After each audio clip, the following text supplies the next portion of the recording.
அரசியல் ரீதியாக ஏடிஎம்கோட போய் அலையன்ஸ் வச்சது ஒரு பிள்ளைன்னு சொன்னேன். நான் ஜெயலலிதாவையோ எம்ஜிஆரையோ அண்ணாதாமிக்கோ திமுகவினரையோ ஒரு வார்த்தை நான் குறை சொல்லவில்லை. எடுத்த முடிவுகளில் நான் 19 மாதம் கொடா ஜெயிலில் இருந்துவிட்டு வந்து 7-8 மாதத்துக்கு பிறகு அதே ஆட்சி நடத்திய கட்சியோடு கூட்டு வைத்தது அரசியல் ரீதியாக பிழை. இதைத்தான் நான் சொன்னேன். அதற்குள்ளாக அதிமுகவில் இருந்து சிலர் என்னை தாறுமாறாக திட்டி பதிவு போட்டு கொண்டிருக்கிறார்கள். நான் அதுக்கு பதிலெல்லாம் சொல்லப்போவதில்லை. நாங்கள் அரசியலில் எடுத்த முடிவில் அது ஒரு தவறான முடிவாகிவிட்டது அப்படின்னு தான் நான் சொன்னேன்.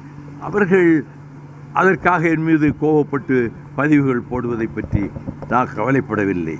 அண்ணா திராவிட முன்னேற்ற கழகத்தில் எனக்கு ரொம்ப ஆச்சரியம். வைகை செல்வன் என்னோட 1.5 மணி நேரம் பேசிட்டு வந்தார் ஃப்ளைட்டில்.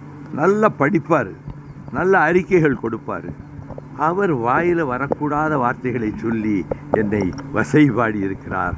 வாழ்க வைகை செல்வன். இந்தியாவிலேயே அரசியலில் ஓரங்கட்டி ஒதுக்கப்பட வேண்டிய ஒரு நபர் அமித்ஷா.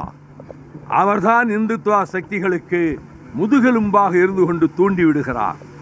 ஆகவே தமிழ்நாட்டு மக்கள் கூட்டணி அரசை ஏற்க மாட்டார்கள் என்பதோடு அதுக்கு வாய்ப்பே இல்லாமல் செய்து திராவிட முன்னேற்ற கழகத்துக்கு அறுதி பெரும்பான்மையை, இண்டிவிஜுவல் அப்சல்யூட் மெஜாரிட்டியை வாக்காளர்கள் தரப்போகிறார்கள். அமித்ஷா அதையும் பார்க்கத்தான் போகிறார்.